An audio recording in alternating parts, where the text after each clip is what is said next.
I never imagined myself being the kind of person who'd even entertain a thought like this. But lately, everything in my life had settled into a routine that felt more like survival than living. My husband, Daniel, and I have been married for 7 years. We're not unhappy, just dull. Conversations revolve around groceries, bills, and scheduling conflicts. Intimacy is rare, and when it happens, it feels more like obligation than connection. Work at least kept my mind occupied. I've been at the company for 4 years now, and while it's not my dream job, I'm good at it. That's where I met Adam, my boss. He's the kind of man people naturally gravitate toward. Confident, sharp, always put together. There's a calm control about him that's both intimidating and magnetic. He's never been inappropriate, not even flirtatious, but the way he'd hold eye contact a second longer than necessary, or the way he'd say my name, there was something electric under the surface, something I pretended not to notice. Then came the corporate dinner. A formal end-of-quarter celebration at a trendy rooftop bar. Daniel couldn't come. His mother had surgery that week, and he was with her. I went alone, expecting to sip a drink, make small talk, and head home early. But when I arrived, Adam was already there, nursing a whiskey, and he smiled when he saw me in a way that didn't feel like just professional acknowledgement. Throughout the night, he kept finding his way near me. We weren't glued to each other, but there was a quiet rhythm. He'd make a joke, I'd respond, and somehow we'd be shoulder to shoulder again. The wine flowed more freely than I'd intended. I wasn't drunk, but I was loosened, little lighter, a little more open. There was a moment, sometime after dessert, when we found ourselves alone near the edge of the terrace. The city lights cast a soft glow around us. He leaned in slightly and said, "You seem tired lately. Not physically, just like you're carrying something heavy." I laughed it off, but something about the way he looked at me made me feel exposed. When most of the group started leaving, I was getting ready to call a cab when Adam offered me a ride. "No pressure," he said. "I just hate the idea of you waiting around alone." I hesitated but nodded. It was just a ride. Nothing more. As we walked to his car, I felt a twinge in my stomach. Not guilt yet, but something close. A flicker of awareness. Of a boundary quietly being tested. I told myself it was harmless. That I was reading into things. That Adam was just being kind. But deep down I already knew better. The drive started in silence. I kept my eyes forward, clutching my purse like a shield. Adam glanced over a couple of times but didn't say much until we were halfway to my neighborhood. "You don't talk about him much," he said casually, eyes still on the road. I didn't answer right away. Eventually I muttered, "There's not much to say." He nodded like he understood more than I'd said. He didn't take the highway.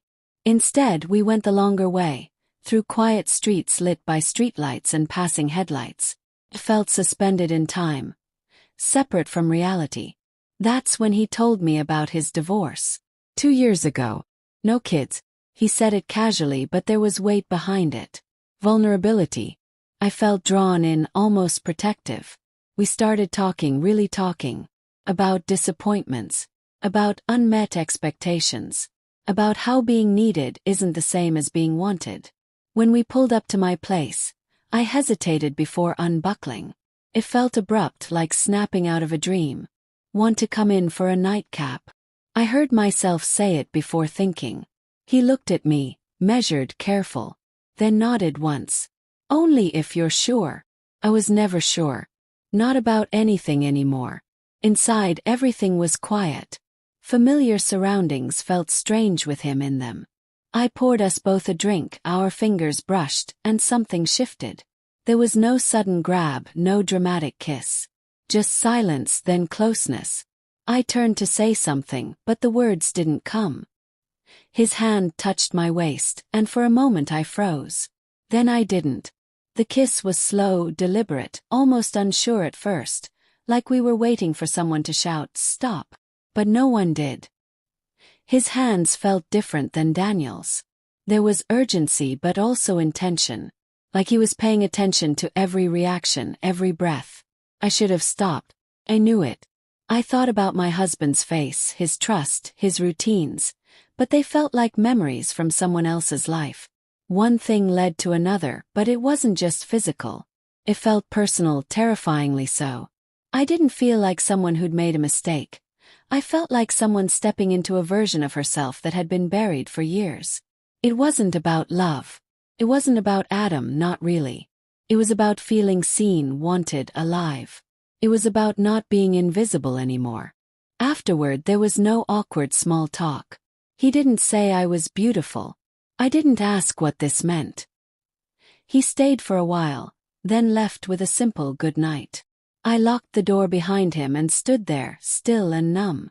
I didn't cry. I didn't panic.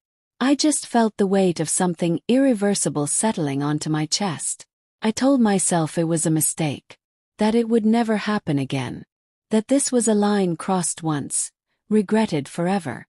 But somewhere in the back of my mind, I knew I was lying. The next morning I showered twice. I scrubbed harder than necessary, as if something could be washed off. Daniel was already in the kitchen, making coffee like any other day. He greeted me with a warm smile and a casual, "Sleep okay?" He nodded. I didn't trust my voice. Nothing about me had changed on the outside, but inside I felt completely foreign. At work, Adam didn't treat me any differently. No smirks, no secret glances. Just professional, calm, the same as always. I appreciated it. I needed normal. But every time I caught his scent in the hallway or heard his voice down the corridor, my chest tightened.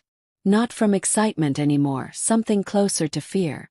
Guilt crept in like fog. Subtle at first, then consuming. I couldn't sleep. I'd lie awake, watching Daniel breathe next to me, wondering how I could still be here, still pretending. I thought about telling him once.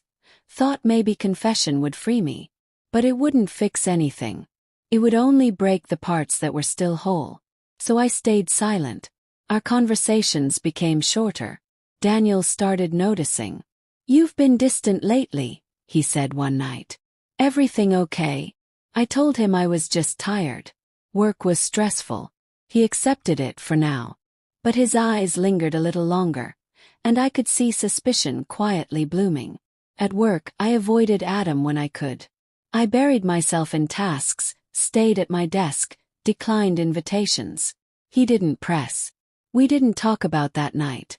Not once. But avoidance didn't help. The memory stayed vivid, not like a fantasy but like a wound I kept checking. My behavior shifted. I grew paranoid. I checked my phone obsessively, deleted messages before they were sent. I double-checked where Daniel was before I spoke on the phone, even for innocent work calls. The lie didn't live in what I said. It lived in everything I didn't. There were moments when I almost forgot, when I laughed at something Daniel said or kissed him goodbye out of habit. But even in those glimpses of normalcy, there was a layer between us. I was holding back.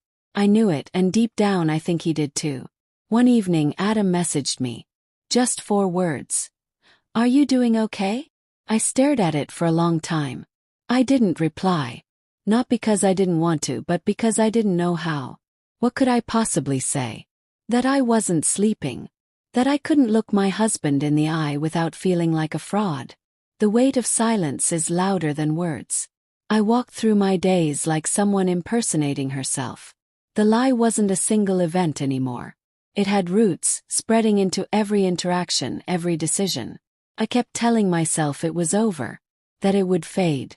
But instead, it followed me like a shadow. Quiet, invisible, but always there. Some things never go away.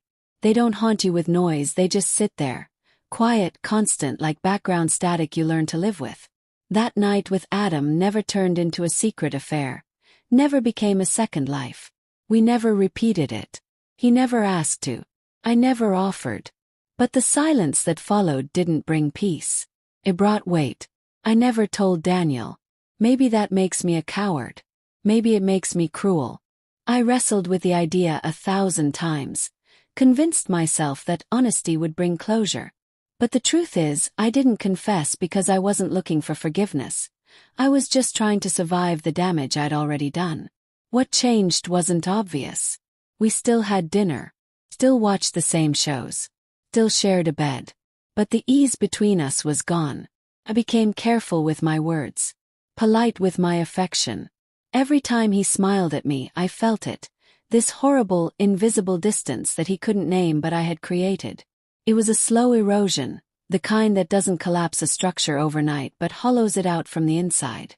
Months passed. Adam got promoted and transferred to a different office. We barely spoke after that.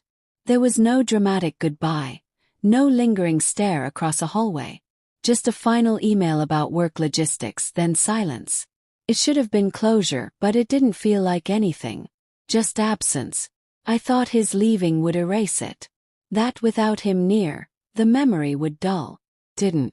What I did with him wasn't about him. He was a spark, nothing more. The fire had already been there. I just hadn't admitted how empty I felt, how desperate I was to feel like I mattered again. Sometimes I catch myself wondering how I got here. Not in the sense of regret, but in clarity. One night shifted the way I saw everything. Not because it was passionate or wild, but because it exposed something in me I had been ignoring. A part of me that was starving for connection, for validation, for escape. I'm still married. People would probably call that selfish, maybe even dishonest. But nothing about this life feels clean anymore. Staying wasn't about loyalty. It was about learning to live with my choices. About accepting that I can't undo what I did. And that sometimes the real punishment isn't losing everything. It's having to keep it and knowing what it's built on. I don't fantasize about Adam. I don't replay that night with longing. I remember it the way you remember a car crash. The sound of impact. The silence after. The realization that things won't be the same. No one ever found out. But I did. And living with that truth quietly, permanently, is its own kind of consequence. Some people think infidelity is about sex. It's not. It's about the moment you decide your needs are louder than your values. And the echo of that moment doesn't fade. It lingers. Always.